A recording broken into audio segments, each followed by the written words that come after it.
It was nice to see the players back again this morning, and obviously there's a lot to go through with this group and a lot of processes that we need to fix in the Warrior space. So some huge challenges for us moving forward over the next couple of months and the next 12 months as a Warrior group.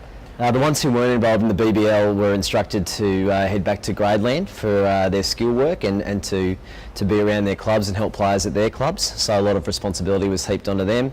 One of our guys went to Tasmania to do some batting work with the coach there, and they were asked to do some strength and conditioning work with Steve Smith and his organisation on the side in terms of their conditioning. So look, quite sporadic, quite difficult for them in terms of the resources they were acquitted with. So some difficult times and some challenges for them, but it's not necessarily a bad thing. Well, we haven't seen Travis because he's in Sydney with the Australian team. And Mitchie's over there now, obviously, with them as well.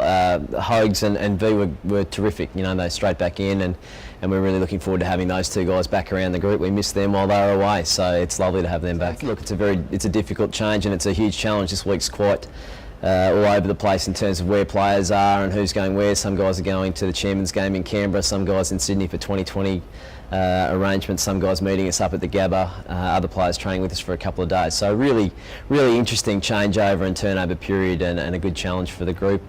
We'll see how they pull it out, and I'll let you know how they've adapted come the end of the 4-day game. Yeah, look, I think so. I think it's been great for the Scorchers group and for Western Australian cricket fans to have been on that ride in the last few weeks, and unfortunately we didn't come away with the victory from a Scorchers point of view, but to have made the final was a great achievement for that group. The Heat have had, you know, a couple of weeks off. They themselves finished really strongly there, but they lose some players too. You know, McCullum and Vittori leave that group. Dan Christian goes back down to Adelaide, or into the Australian side. My apologies to Dan.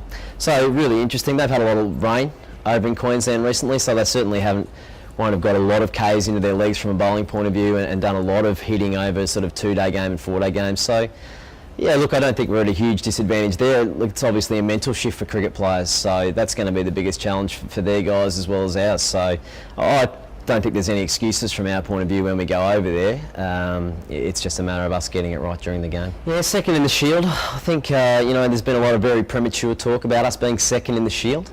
It's a matter of processes game by game. I mean, Tasmania sit 2 points behind us. Victoria are very close, and there's still 24 points up for grabs overall, and we can still finish, you know, in the same position we finished last year with sort of 20 points. So, you know, there's a long way for this group to go to be talking about being second in the Shield. You're second in the Shield once you've made the final and play that. So there's a lot of water to go under that bridge. And we'll know more, particularly over the next 2 games, as to whether we're a chance of being around that mark or not. Obviously, Queensland have set the benchmark there, and they're on 30 points. And look, it's a chance for us to close that gap and make ourselves in the competition over the next few days. So, yeah, I don't like to talk of second in the competition. I know it's very easy for us to talk about, and it's been spoken about in the media, but I don't like it personally. I think the group doesn't need to think about that sort of stuff. It needs to think about its processes going into the game. From a rugby point of view, obviously that season's been terribly disappointing for the group, and we've got 2 games just to try some combinations, look at some players, and see how they go about their work there, and give game time to guys who need it. But every game we go into, we're trying to win. So, you know, we don't want to finish that season 0-8. We want to finish that season 2-6. So we'll see what transpires there.